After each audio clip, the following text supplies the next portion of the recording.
Hello, Central New York, and hello, hockey fans all across the internet, and welcome to the Central New York Hockey Report podcast right here on the Studio 25 Podcast Network. I'm your host, Scott Kinville, and boy, this is just the best time of year. I love this college hockey playoff time. You know, last week we previewed the D3 matchups, all three of them that were going on, and you know what? We've got three more games to preview. So we got two D3, one D1. Before we get going, of course, I want to bring in my sidekicks, my cohorts, my partners in crime, if you will. To my right, the man who had so much fun with an AI graphic he put out for me yesterday, and I owe him one for that. Yeah. Mr. Dave AI the Save Warner. I did have fun with it. Yeah, man, I like the version where you had a hat on in the image, and then it knew that you were bald underneath. It did. Like, it's really smart. Yeah, you know what? I got to tell you, I was just blown away with how dumb you made me look. It was... No, there was no effort there. No, well, you know what? Never mind. Whatever. Okay, enough of you. Yeah. And of course, joining us via satellite, our co-host. He is the host of the High Scorer podcast, Mr. Jordan Brockway. Jordy, what's going on? Nothing much, just going crazy because Frozen 4 tickets are out. The Williams game is coming up. Everything is crazy. Everything is a mess. But that's playoffs. Oh, yeah. Well, it's chaos, and you got to love chaos. Oh, definitely. For sure. For sure. So anyways, like I mentioned, we got three games to talk about. One D1 game, two D3 games. We're going to start with the D1 game because we didn't get to talk about the Colgate Raiders last week because we were covering the D3 games. Now, the Colgate Raiders won their opening round matchup last week against the Yale Bulldogs. It was a come-from-behind victory out there at the Class of 1965 Arena. They won 3-2. Real nail-biter for a while there, but nonetheless, the Raiders get it done. They now advance to the quarterfinals of the ECAC tournament. They're going to go on the road. They're going to the Granite State, Hanover, New Hampshire, to face the number 12-ranked Dartmouth Big Green. So the Dartmouth Big Green, they've been having a wonderful season so far. The Raiders have got quite a matchup in store for them. Game one, it's a best of 2 out of 3, by the way. Game one is Friday night, March 13th, 7 o'clock. Game two, Saturday night, March 14th at 7 o'clock. And if necessary, they're going to play again on Sunday, and that would be at 4 o'clock. All three of those games are at Thompson Arena right out there at Dartmouth. Jordy, thoughts on this series? And he lost his audio. Okay. You got to turn your mic on there, Jordy. Yep. There we go. It's been a day. This is definitely going to be a good game. I mean, you have Colgate's had a very good year. Not the greatest by their standards, but it's still a good year, especially getting through the first round against Yale. So now it's going to be fun to watch. I mean, they've got a well-producing, very balanced team, 5 players with 20-plus points, and multiple players with 4 more power play goals, including Labella, Norlin, and Brandt. So it's very spread around, very even-keeled team from what it seems, and that could be what gets them there is power play scoring. Yeah, so I mean, if you look at the records in the regular season, right? Colgate was 13-18-4 overall. They were 9-10-3 in ECAC. Now, in the meanwhile, Dartmouth, they were 19-7-4 overall, 13-5-4 in the ECAC. They were very good in conference. But you know that in the ECAC, everybody plays each other twice, right? And head-to-head, guess what? The team split the season series. So November 7th, Dartmouth beat Colgate 4-1 at Dartmouth at home. And then, of course, January 24th, the scene shifted over to the Class of 1965 Arena in Hamilton, where the Raiders got it done, defeating Colgate 5-2. So, you know, it's not as though, number one, these teams aren't familiar with each other. And two, it's not as though Colgate can't beat them. Because, and especially once you get into playoff hockey, anything can happen. And I'm going to tell you something right now. I think, Coach Mike Carter is going to have the Raiders fired up and ready to play for this series for sure. Let's take a quick look at the team stats. So for goals per game, Colgate's in at 2.8, where Dartmouth is a great scoring team. They're 3.7. Goals allowed per game, Colgate 3.3, Dartmouth 2.2. Power plays. So they're Colgate actually has a better power play there, 20.5%, whereas Dartmouth 16.1. But on the penalty kill, Dartmouth wins on that category, 87.7 to 80 for Colgate. Jordy, any other stats, anything else really jumping out at you? one thing that does jump out at me is going to be that Colgate has multiple big time power play point getters, and that's really what can help you or break you, especially if you're a team that hovers around 500. And since they have that, and it mirrors my thoughts on the Pioneers with this, is that when you can get a power play that can score from multiple different places at any time, that's the scariest power play you can face. Yeah, for sure. And you mentioned that Colgate they're very well balanced. Looking at their leading scorers, as you mentioned, Simon LaBelle at 20, or he's got 27 points. Max Nagel's got 26. Isaiah Norland, who by the way was named the ECAC second team for all conference, congratulations on that. He's got 26 from the blue line, which is a huge help when you can get a defenseman scoring like that.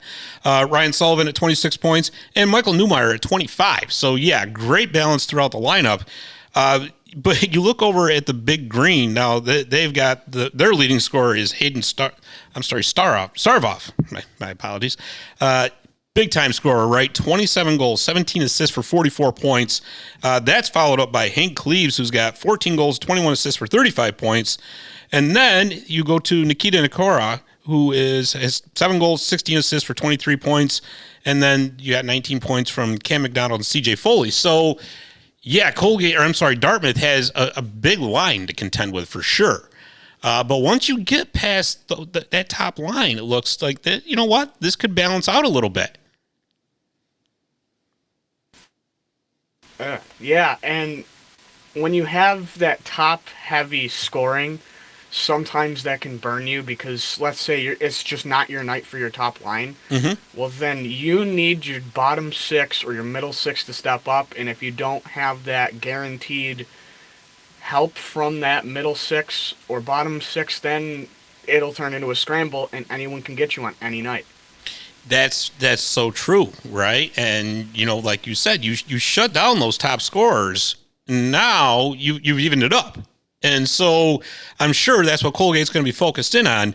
Let's take a look at the goaltending. Colgate, Reed Dick's been the starter for most of the season. 10, 13, and 3. He's got a 3.13 goals against average, 898 save percentage. He's got one shutout. And there's also Andrew Takis in the mix. Andrew's 3.5 and 1, 3.08 GAA, 900 save percentage, and he's got one shutout.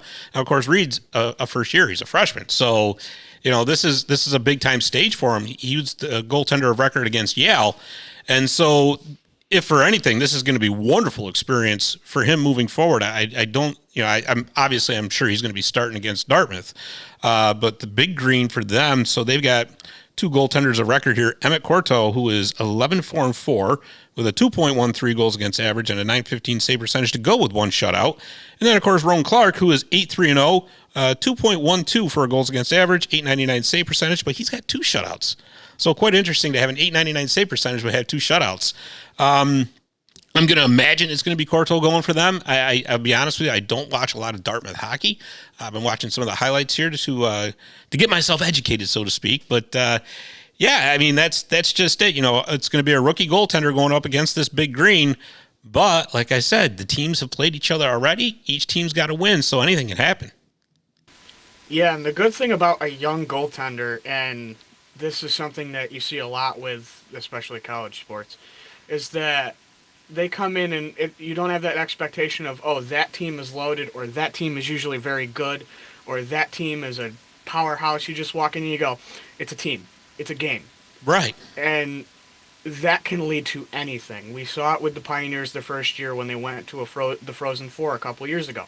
Young team, no expectations, came in and it was like, oh, that's just another team. It's just another game. It's not, you don't have that expectation of we're going to go in facing a powerhouse and we're supposed to lose. We can do anything on any day. Yeah, and obviously I forgot to mention earlier that Colgate is the 7th seed in the ECAC and Dartmouth is the number 2 seed. I apologize for that. But the winner of this series goes on to Lake Placid for the semifinals against an opponent to be determined yet because we still got seeding to go through and whatnot. Dartmouth was in the semifinals last year. They were defeated by Clarkson. But I'm going to tell you something, Jordy. In my eyes, this game's going 3 games. Or the series is going 3 games. I don't see a sweep either way. Yeah, I agree with how these teams have played throughout the year. If it doesn't go to 3 games, it's going to be surprising because they both play very well with each other, and it seems like it can be anybody's game on any night. For sure. For sure. Okay, moving right along. Let's go to D3. Let's go right to the Utica Pioneers, since we've got a lot of hometown hockey coming our way now, too, because Saturday night is going to be literally hockey night in the Central New York region, because there's going to be 2 fantastic D3 games going on. Let's talk about the Pioneers. They're now number 5 in the country. They won the UCHC championship against Geneseo. They got that monkey off their backs. The Geneseo monkey is gone. The Pioneers are going to be facing the Williams Fs, the NESCAC champions, surprise NESCAC champions. They defeated Hamilton on their way to that NESCAC championship last weekend, and then they defeated Middlebury in the championship game. So certainly Williams is not somebody you're going to want to take lightly.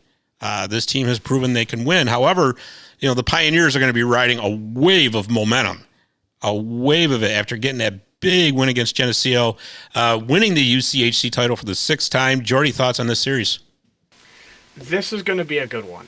And I say that because Williams is number 4 in power play, and they're top 15 with their penalty kill. And that's something that the Pioneers struggled with for the first half of the year, was their penalty kill and their power play. It's come a long way, especially with the additions of Rogers and Kuznetsov. It seems to have, they found their guys on the wings, and it's evened everything out. And they went on a tear in January for around 48 to 50% on the power play for the month of January. It's back to normal amounts, but that will be the big battle of the game, is going to be, hey, whose special teams are better? And that's Williams' strength. For as much as they're 40th offense in the nation, they don't blow you out of the water with a lot of their statistics or things like that. They just come in, they have no expectations, they're already past where they were expected to go, and they have nothing to lose. And that's what scares me about this game for the Pioneers. Because a team with nothing to lose is the scariest thing, because then they can do anything. Exactly. And, I misspoke. I said this series, this is actually a 1-game playoff. It's the NCAA's first round. So, we're into that. I had to shift gears from a conference tournament series to now we're into the big time, the NCAAs, right? So overall records, Utica 19-7-1, 13-2-1 in the UCHC. Williams, let's see here, is 12-13-2 overall, 8-10-0 in the NESCAC. But again, Williams feels like those are one of those teams that's getting getting hot at the right time. And so those are always dangerous teams. And not to mention the fact that they play in the NESCAC, which, traditionally that conference is a street fight. so they're going to be riding a wave of momentum themselves. They did not play each other in the regular season. I think they've only played 2 or 3 times overall in the program's history. So, and it really hasn't been recently. So, I mean, that's you might as well just forget about that. Goals per game, Utica is at 4.6, Williams 3.1. Goals against per game, Utica 2.3, Williams 3.6. Power play percentage, Utica's at 24.5%. Williams is at 26.6, so they're dangerous on the power play. Penalty kill, 82.3% for Utica, 76.8% for Williams. So, there's kind of that little flip-flop there. So, yeah, I mean, obviously, Utica on paper is definitely the better team. They're definitely deeper. But again, this is a Williams F's team not to be taken lightly. Yeah, and watching that Hamilton game, as much as Hamilton was on a down, it's been a little shaky recently. They played him very well for playing a top 5 team. And teams like that you match up well against the top 5, it doesn't matter how many wins you've got, how many good wins, bad losses. All it takes is getting hot at the right time, and that's what they've done. And even their goaltending statistics it's expected to be Fogle in net. He's got a 289 GAA with a 909 save percentage. That doesn't look fantastic on paper compared to most of the other goalies in the tournament, like a Damon Beaver for Hobart. But it's serviceable. It's all you need. And when you have just the right combo of things in a team, you don't need to blow somebody out of the water with statistics or a goaltender or a star player. You just got to go in, play your game, and play your game better than the opposing team plays their game. And ironically, that's what Utica did last weekend. So it's going to be who plays their game better. For sure. And, I mentioned I was at the Hamilton-Williams game last week where, Williams did pull the upset, and Fogel was outstanding. I mean, Hamilton threw everything at him. Yes, I know the F's got the win, but on statistic-wise, the guy was just getting peppered with pucks. But he made the saves when need be, right? So I want to go over some of the individual statistics here real quick. So Utica leading scorer is Drake Morris. What a season he's having. 17 goals, 17 assists for 34 points. Followed by John Gutt, 13 goals, 14 assists for 27 points. Nick Ahern, 11 goals, 16 assists for 27 points. Eric Vitale, 14 goals, 12 assists for 26 points. And Andrew Della Rovere, 11 goals, 14 assists, 25 points. And I even mentioned Kuznetsov, who is not in the top 5, but he's a point per game scorer since coming over from Utica, or to Utica, I should say. Nick Rogers, MVP of the UCHC tournament. So you got a lot of guys that are starting to click at the right time. Again, like I said, I mentioned how deep Utica is. But looking at the leading scorers for Williams, now Jackson Krill, he's their leading scorer, 14 goals, 14 assists for 28 points, and he scored a hat trick against Hamilton. So they're going to have to keep an eye on this guy. He was all over the ice, I'm telling you right now. Jake McManus, 8 goals, 20 assists for 28 points. Brady Welsh, who scored the other 2 goals against Hamilton, by the way, 12 goals, 11 assists for 23 points. Connor Berg, 6 goals, 10 assists for 16 points. Connor Fitzpatrick, 7 goals, 8 assists for 15 points. So again, you're looking at a situation where the top 3 is really good, but there is a noticeable drop-off in scoring after that. So again, Coach Heenan and the Pioneers, they're going to have to focus in on Krill, McManus, and Welsh for sure. But I'm going to tell you this too. This is going to be a physical game. Williams is going to come out throwing hits. I promise you that. So it's going to be the Pioneers' speed as to where the Fs are going to slow them down physically. Yeah, and the Pioneers did put together my favorite defensive line, which is Brighton and Serrato, because I've been a fan of Serrato since day one, because I love small players that just show up and have no business being as good as they are at that size, and they just blow everybody out of the water. Serrato is that guy. And he's 1 point away from tying Don Olivieri, and Pioneer fans will know that name. And he's 1 point or 2 points over Ron Mexico, the original captain. In freshman defenseman points. I'm good? I didn't lose it? Yep, you're good. Okay. And he needs 1 point. I was so disappointed he didn't get 1 point last game because he almost had one on the power play. And if he ties that, I'm going to go crazy because we haven't had a freshman defenseman do that in a while. And that line is going to be a big component, I feel like, because you also have the Gawkler line right behind him, which is a very good line. Him and Hilfiger, I think, was the pairing last weekend. So you have a tower line on the second line again, like last year. And then you have a first line that can score on defense. That's going to be key to combating that physicality. Sure. And it's all about the breakouts, right? And that was the one thing I noticed Utica did so well against Geneseo, because, we talked about this last week, how Geneseo started, they had the Pioneers number. And one of the things that they were doing was they were disrupting breakouts. Pioneers couldn't get any rhythm. Well, if you were at that game Saturday night, you saw they certainly figured that out, right? They got off to a quick start. I talked to Coach Heenan after the game, and he said one of the things that they talked about before that game was, look, we got to have a fast start. We have got to take it to these guys right from the beginning, which they did. And the breakouts were crisp all night long. The passing was crisp.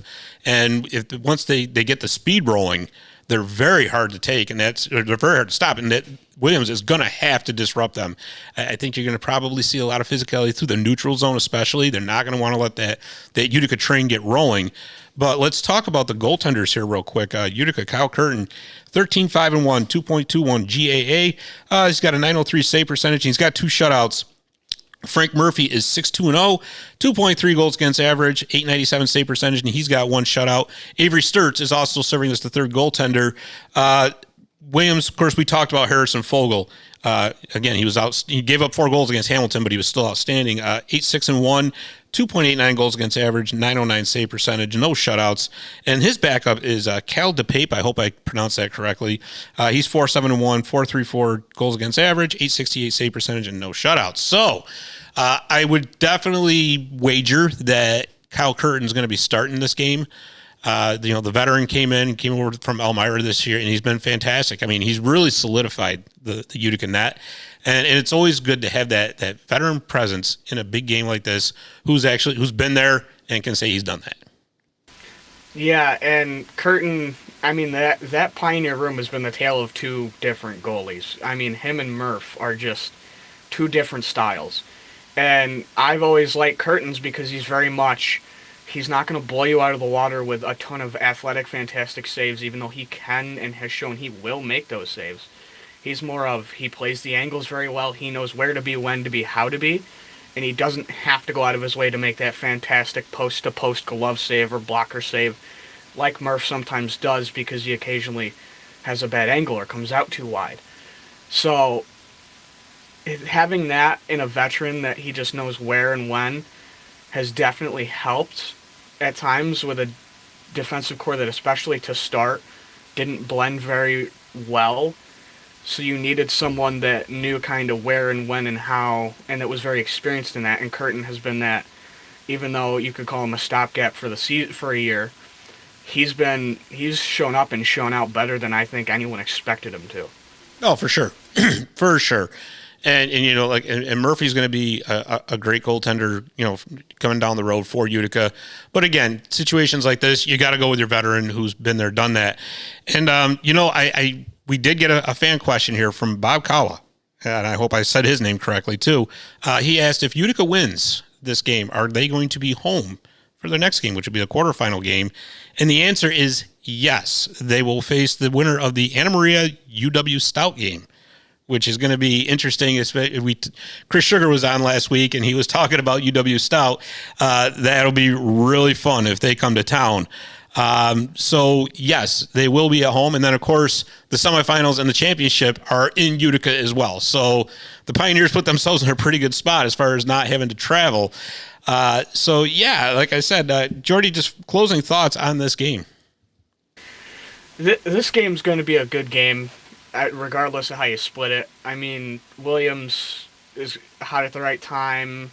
They're very much nothing to lose against the Utica team, who's very, hey, we want to get back to where we can go, prove everybody wrong, because at the beginning of the season, when Chris over at D3 Hockey put out that tweet, one of the best 0-4 teams ever, everybody freaked out.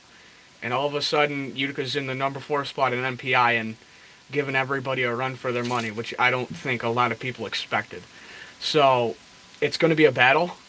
And if Utica wins, I'm a little hesitant on how a UW Stout Utica game would look, especially with the way it's been shown that NPI does not necessarily favor Western teams.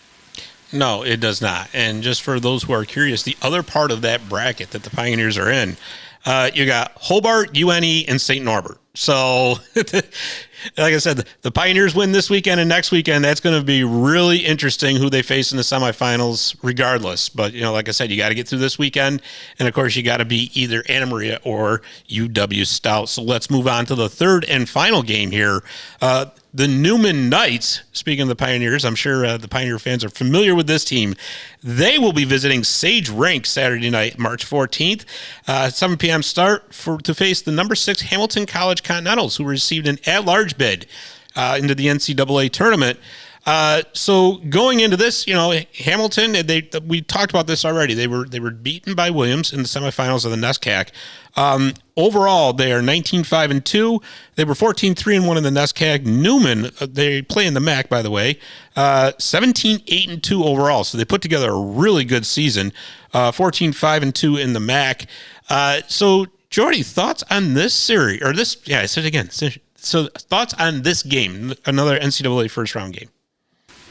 This game will be good. Newman is a very, very physical team, and they're still top 5 or top 10 in penalties, which they love to go out, bury you, and then try to bury you again, which I don't think you can do that. But they love to go out and cause chaos and wreak havoc.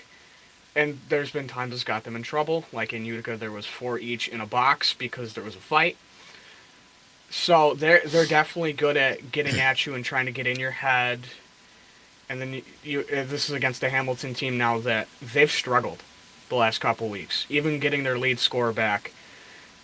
They don't look the same, and I don't necessarily know why. So it's definitely going to be a good matchup in the sense of it's two styles clashing, and one of them is a team that we don't really know what we're going to get, even if they are the 3 seed.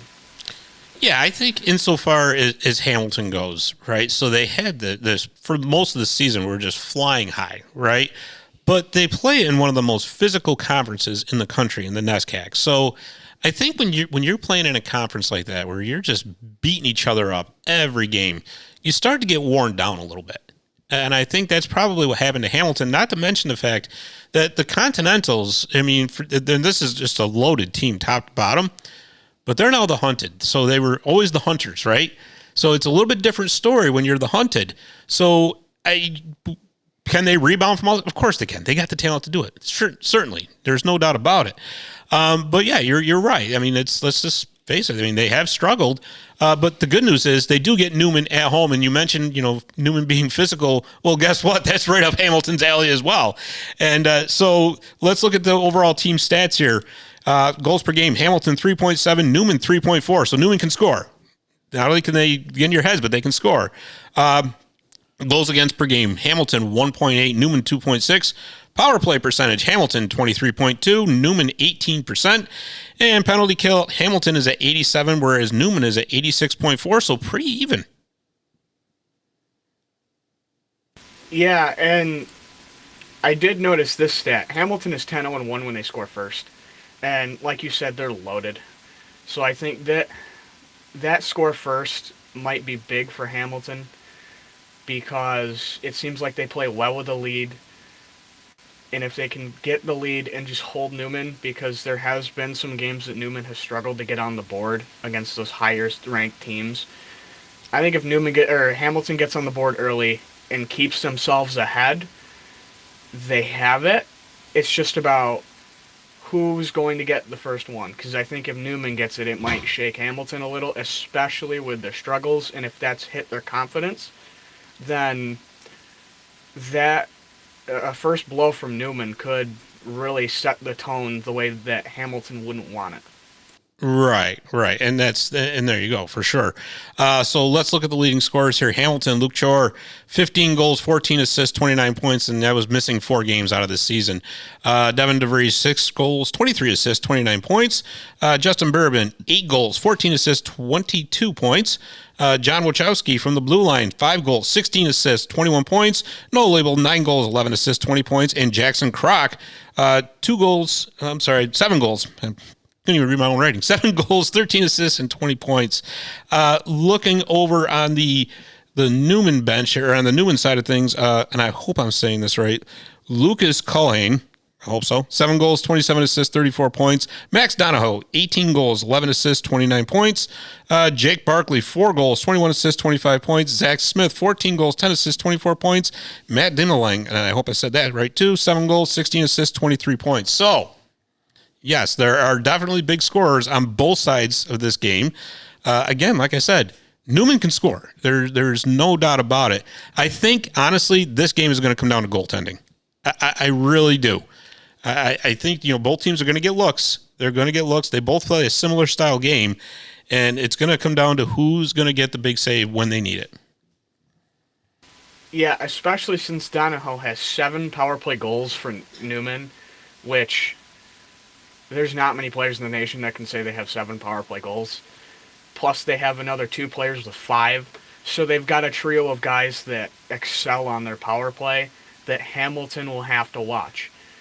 And they've had a little bit of a rotating carousel at goaltender, but Christian Green's been their main guy with a 1.78.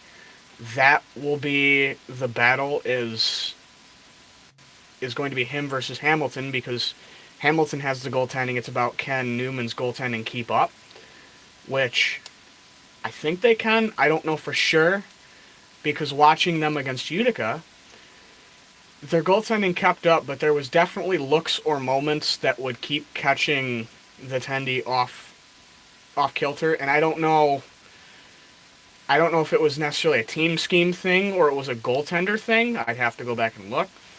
But there was definitely situations or moments that would catch Newman that were definitely noticeable. Yeah, and if you look at the goaltending, it's actually quite similar. Axel Reed is certainly going to get the start for the Continentals. He's 16-5-2 with a 1.88 goals against average, 920 save percentage. He's got 5 shutouts this season. And you mentioned Christian Green. Well, he's 13-1-2, 1.7 goals against average, a 942 save percentage, and 4 shutouts. So this is what I'm talking about, right? You got 2 pretty good goaltenders going head-to-head. Again, I think this comes down to who gets the big save when. You're going to see both teams are going to get power play chances. I mean, Williams took advantage on the power play last weekend, but I think just Hamilton's got more depth. I believe that, and they're going to have that home crowd because I will tell you, like I said, I was at Sage last Saturday, and man, my ears were ringing. It was loud in there. You know, that's the small rink. You're going to get all that noise, so it's going to be a great game. I mean, there's no doubt about it. Expect a lot of physicality, and expect, like I said, it's going to be a great game. So the winner of this game is going to go on to face the winner of the Norwich Salve Regina, and in that bracket, so going into the semifinals, it's either going to be Endicott, Aurora, and I can't quite see who that is. I'm sorry, my eyes are starting to fail me here. Is that St. John's? I'm sorry, St. John's. So anyways, that's going to be the bracket. And interesting game, like I said, 7 o'clock out there at Sage. Any closing thoughts on this? It's like you mentioned that home ice is going to be big. I mean, Sage can definitely bring the noise. I know that for a fact. And that may be the key, because I know even though the odd wasn't filled for when Utica played Newman, the crowd was there and it seemed at times to shake them. So I think a full crowd will really shake Newman, especially with how Hamilton is. I think that could be the offsetting factor. Yeah, well, it was certainly loud at the odd last Saturday night against Geneseo, too. So you can imagine going from Sage to the odd. I was pretty much legally deaf by the time I got home Saturday night for sure. So, yeah, and by the way, CNYHockeyReport.com, right now we've got our preview article for the Colgate Dartmouth series coming up soon. Within the next 24 hours, you're going to see preview articles for both the Utica and the Hamilton games. So stay tuned to CNYHockeyReport.com because we're going to have this covered. And, like I said, this is just going to be a fun day of hockey coming up this weekend, and hey, hopefully our local teams advance. How fun would it be to see Hamilton and Utica at the odd in the semifinals in the championship game? It would be a Central New Yorker hockey fan dream come true. Oh yeah, that would be amazing. Plus, I guarantee you there would be a lot of clashing of Utica and Hamilton at that time. There will be legitimate groups of people on different sides of the arena being for one team or the other, and they're just going to go back and forth the whole game if that were to happen. That would be as much of a chance of fans fighting as the teams fighting. Yeah, for sure. Oh, all right. Well, that's all the time we've got. Again, keep your eye on Central New York or CNYHockeyReport.com for those preview articles. Of course, keep your eye on all our socials, not only the CNY Hockey Report one, but of course, Jordy Fighter 14 and the High Scorer podcast. We got you covered here in Central New York. So for Dave the Save Warner, Jordan Brockway, I'm Scott Kimball. Thanks for watching, and we'll see you next time.